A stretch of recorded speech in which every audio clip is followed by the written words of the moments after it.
Okay, so here we are with our new pieces. Looking really cool now. You can really see how every extra system we add into this is making this look leaps and bounds better and better and better. So, yeah, we've got this whole big, I love this huge chunk of building moving here, and you can see it's still falling apart as it moves, and it just crumbles at the end. Yeah, really cool stuff.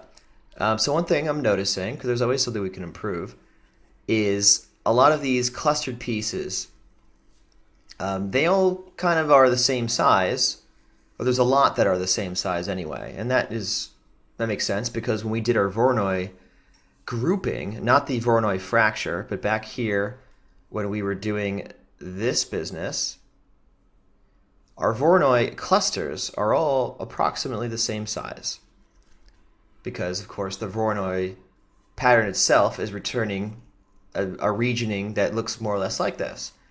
So one thing we can do is in this Voronoi thing, instead of just having one Voronoi, let's make two Voronois, but have them be different sizes, and the different sizes will overlap in a way that will make a more interesting array of sizes here. So let me show you what I mean. So I'm going to promote that, and what we need to do is move these guys over here. We need to add them together. Because remember that they result in some seed. And there we go. So we just add those seeds together. And there we go. So let's take a look at it.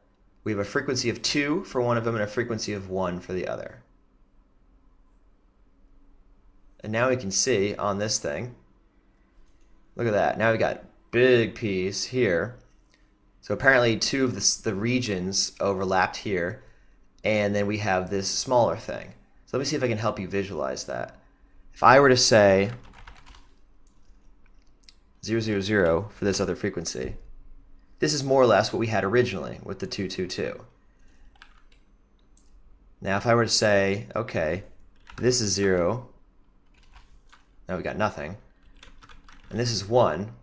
So 1 is bigger pieces. They're these bigger regions. So imagine these big regions overlapping with the small regions. Those intersections essentially are creating these pieces. Now we don't have literally more pieces. We just have different clustering, and all that's going to do is affect how they're constrained together. So we'll get a greater variety, and you can see how jagged and weird they are now with the way that it overlaps. So let's see what that looks like now in the sim. Come back here. And I have to stress that there's not more pieces.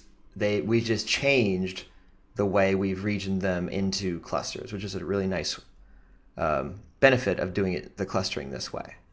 Oh, I almost forgot again.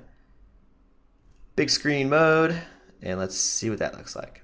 And here's our sim with our new cluster sizes. Cool, looks pretty great. We can see lots of big chunks still staying together. We have lots of really small clusters like this guy here. They're also kind of cool and irregular too, because we have those little pieces that we just got from subdividing the pieces from before. So we've got small pieces stuck to big pieces like that.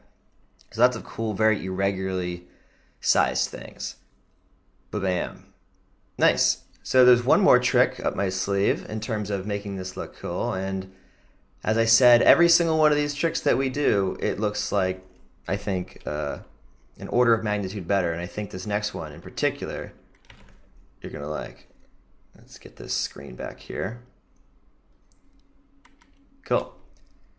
So, and also as a side note, we have right now, let's say if I disabled this cache thing, because I didn't actually cache it, because we saved out our instance pieces above, you can see it still works. Our whole system is still in place from beginning to end.